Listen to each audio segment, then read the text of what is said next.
It's a wonderful topic today, gratitude. I believe the reason why we chose it for this week is that this week on Thursday is Thanksgiving in America. And always been a favorite holiday of mine and most Americans. It is a holiday that is centered on God and on gratitude, which is wonderful, especially the month before Christmas when most of the holiday is focused on gifts. So in Thanksgiving, we can focus on the giver behind the gifts. And I was thinking of gratitude. There are just so many reasons why we should practice gratitude. It's probably out of all the right attitudes we can have on the spiritual path, it's one of the very most important. It's one of the ways that our heart can say thank you, that our open heart can receive all of life's blessings. And in thinking of that chant that we sang, you fill my heart with music, just thinking of God as filling our heart with music.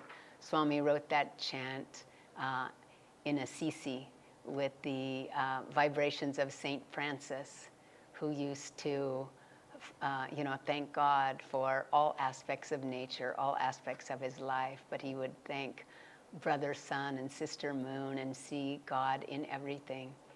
And when we have gratitude, I sort of feel like when I walk through our local park, when I'm grateful for the trees, for the birds, for the peacocks, for the squirrels, even I'm grateful for the dogs.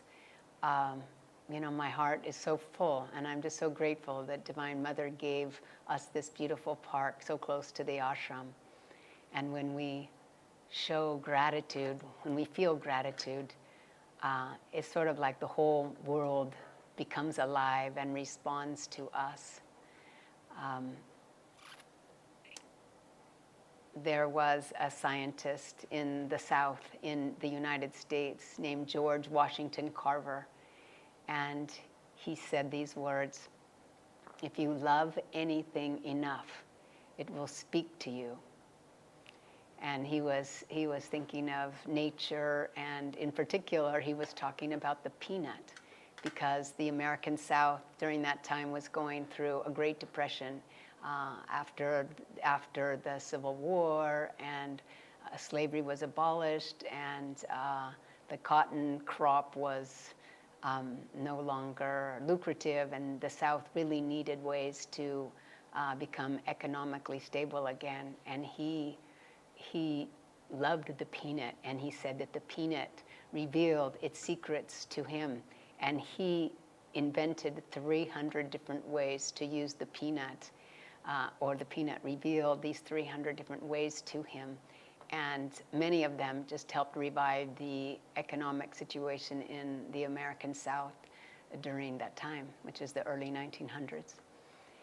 And when we think of people that we know who are happy and grateful, aren't those the people that we want to be with? Don't we sort of perk up when we see happy, grateful people in our midst? Don't you want to be with them? Compared to perhaps people who are complaining and judgmental and negative. It's sort of like, don't really want to be with them very much, because gratitude is magnetic. Gratitude creates positive energy, and we think of magnetism as positive energy. And gratitude gives us, uplifts our energy. It opens us to life's divine flow. It opens us to prosperity. It opens us to learning life's lessons. It opens us to so much. And then what if one is criticizing all the time, or complaining all the time, or bitter, or tired? They cut themselves off from this flow of energy. They cut themselves off from any opportunities for spiritual growth, or even any material prosperity. So gratitude is essential. And Master would say, our Guru Yogananda would say, all conditions are neutral. It's the way we look at them that makes them positive or negative. And so why don't we make every condition positive for us by, no matter what comes to us, he said to say, thank you, God. Thank you, God. No matter what comes to us, let's make a habit of it. Whatever comes, thank you, God. Thank you, God. And even if on the surface it doesn't look like something we would ordinarily be thankful for, we know that things that are difficult at times can bring us our greatest growth. And sometimes we look back and just say, wow, without that having happened in my life, I would have never learned that lesson, or that other wonderful thing would have never happened had this difficult situation not occurred. You know, that's happened again and again in the history of Ananda, and also in Swami Kriyananda's history. You know, Ananda in the 90s were really growing and expanding and sharing Master's teachings around the world, and really helping people to find happiness within, and sharing Kriya Yoga. And during that time, Swami Kriyananda personally was sort of attacked, Ananda was attacked, and there was a lot of negativity thrown at Ananda. And Swami would always explain it, that in this material world, you can't have a lot of light without accompanying darkness. And so for those of us that are generating a lot of light, you might also know sometimes that darkness is going to come and try to drown out your light or put out your light, because that's the way the pendulum swings, light and dark, joy and sorrow. And so Swami has said that during that time, which looked pretty bleak actually, during the 90s, this period of time of this lawsuit that was happening, it looked like Ananda might go bankrupt. Swami was under a lot of slander. There was a lot of strange things going on.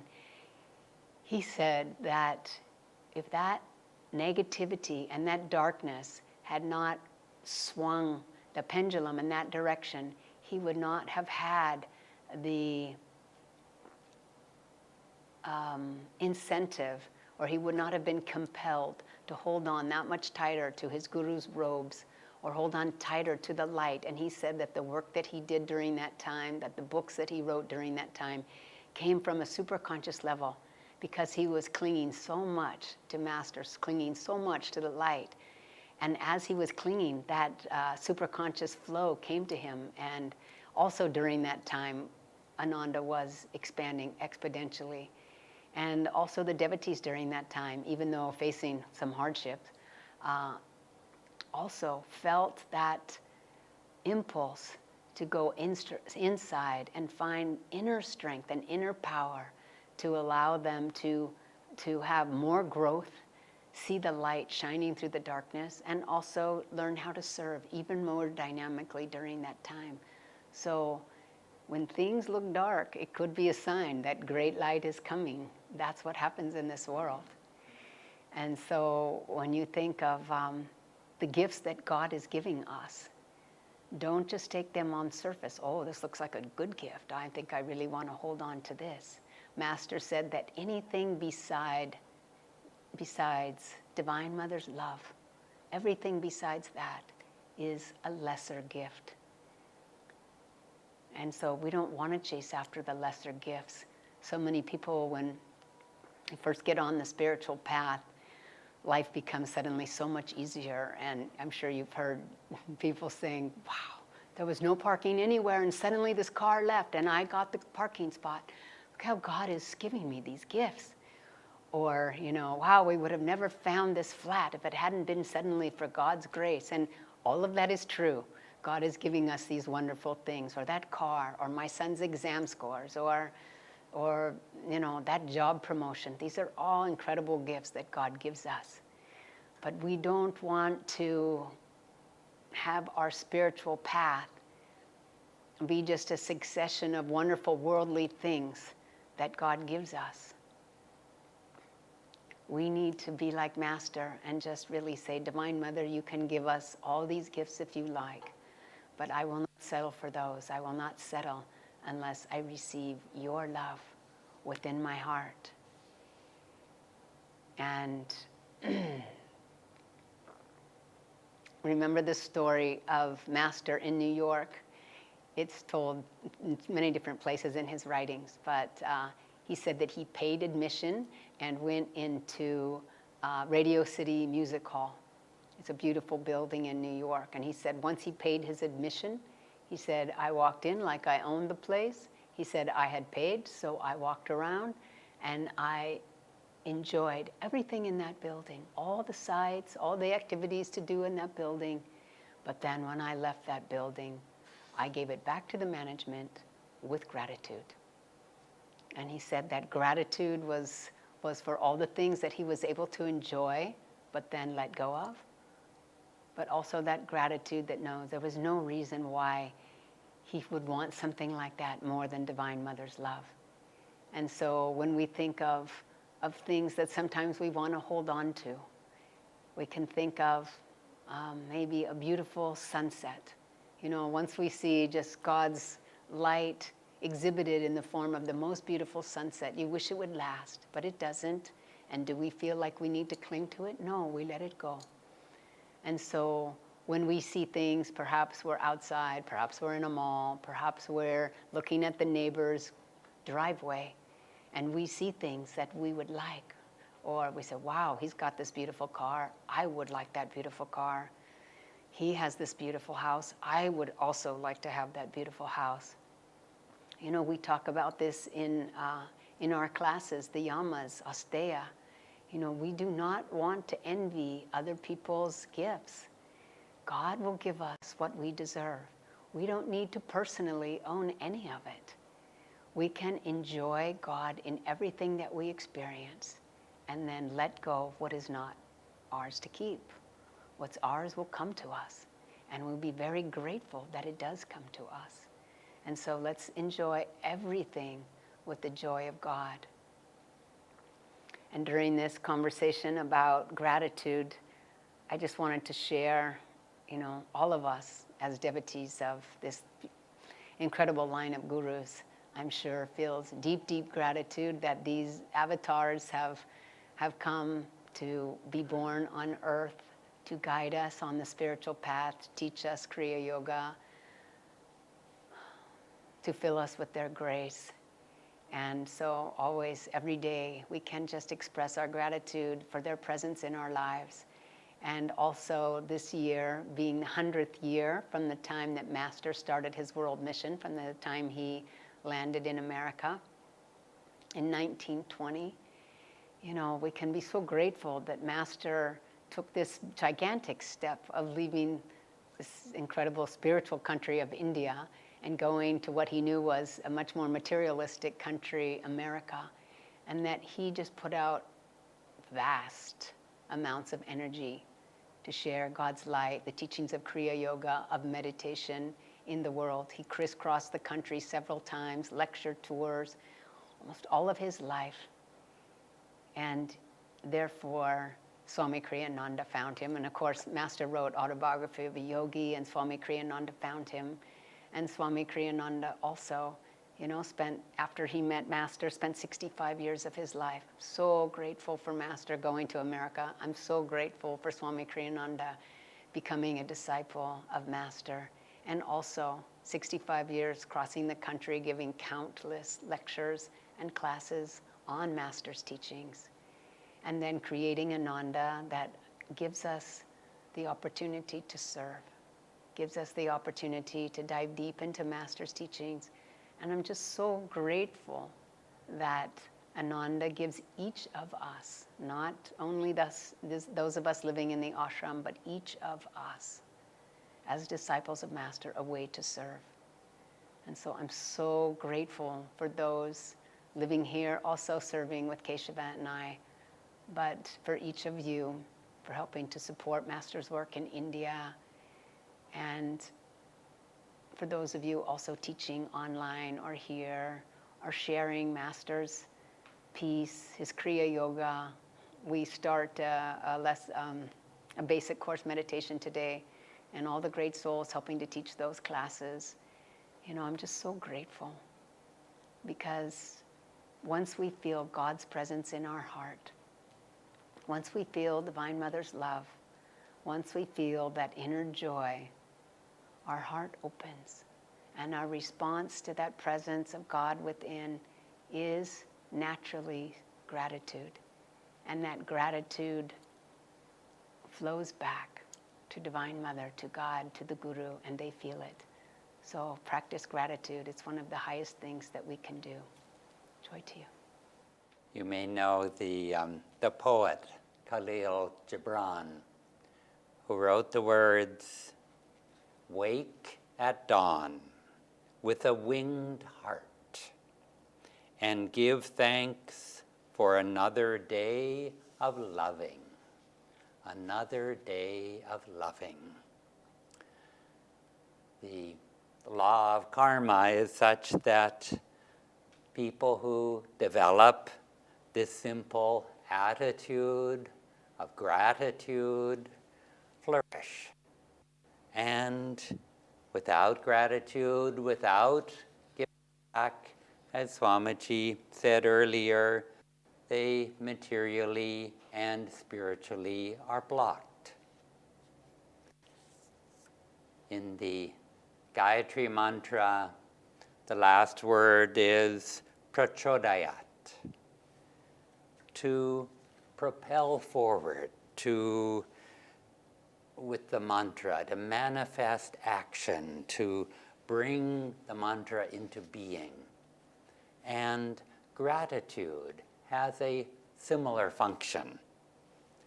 When we feel grateful for whatever comes, it helps us to let go of attachments, and it's a tool. Gratitude is a tool that transforms, and it propels forward a new reality. It's a door that changes the energy around us and invites new energy to come in. And its practice of gratitude appeals to me also in its simplicity, that anyone can count their blessings. It doesn't require any belief, or you don't need to be spiritual, and we have so much to be grateful for. Swami Sri Yukteswar said, "Those who are too good for this world are adorning some other. So long as you breathe the free air of earth, you are under obligation to render grateful service."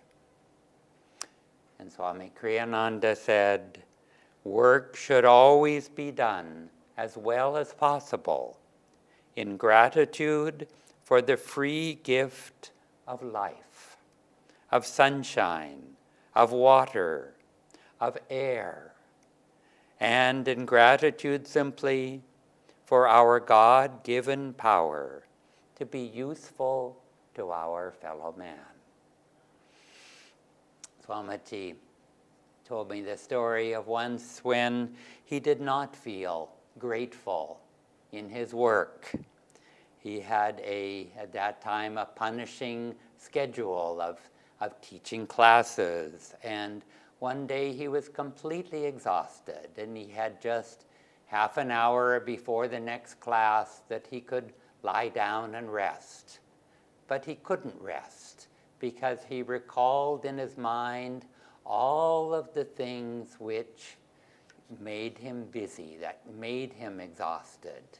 It was the schedule of classes every day. It was the amount he had to drive. It was the interviews he had to give. And the telephone always ringing. And these thoughts came to him. And then one by one, he took each one of them and he consciously decided to accept each one as a necessary part of his life at that moment. And a half hour later, he got up from bed and he was fully energized. And it was through that acceptance, through that gratitude, that freed him and gave him that energy. The class that he taught that night happened to be on energy, and he said it was one of the best classes he had given on that topic. And Swamiji this morning was trying to teach me the same lesson. A cup I was holding fell and broke on the floor. And my first thought was not, thank you, God. But my second thought was gratitude for my wife being so willing to help me out right away, and gratitude for how quick it was to clean it up, and other little things. And it took me a little longer to thank God that the cup fell. And the lesson that I learned from that was that we can accept something that has happened as coming from God. We don't have to understand why it came. We can accept it and say thank you and move on. And the reason will come to us in time. What the power that we get is through the acceptance.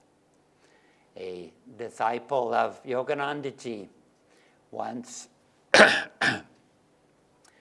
had a difficult surgery for cancer and was just coming out of it and feeling terrible pain and feeling that she could easily die in that moment. But she didn't want to die with being attached to suffering, being attached to pain. And she prayed to Guruji, and she heard his voice say, I will help you, but what you must do is be grateful for everything. And so she started being grateful. She started saying, thank you, God, for the pain, for the number of tubes in her mouth and IVs in her arm. She tried to say thank you for everything that was happening. And after some hours of effort, she started to feel a lightness, and she started to feel a bliss. And so this acceptance and gratitude worked for her, it worked for Swamiji, even when we don't understand the reasons. And what if you don't always, or often you don't feel that gratitude, just like Swamiji didn't feel it at first. And that habit of gratitude comes simply through persistence, through effort and repetition. It's a skill that we can learn if we make the effort. And there are simple ways to do so.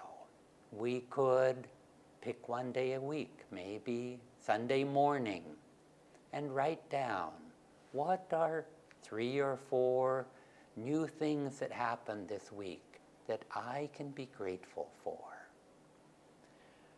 Or we can express gratitude more frequently, even for very little things. Maybe a servant or a spouse or a parent does something for us, and they do it because for them they're doing it out of a sense of duty. It's their job to do it. But we can still say thank you. We can show our loved ones more often how much we care for them.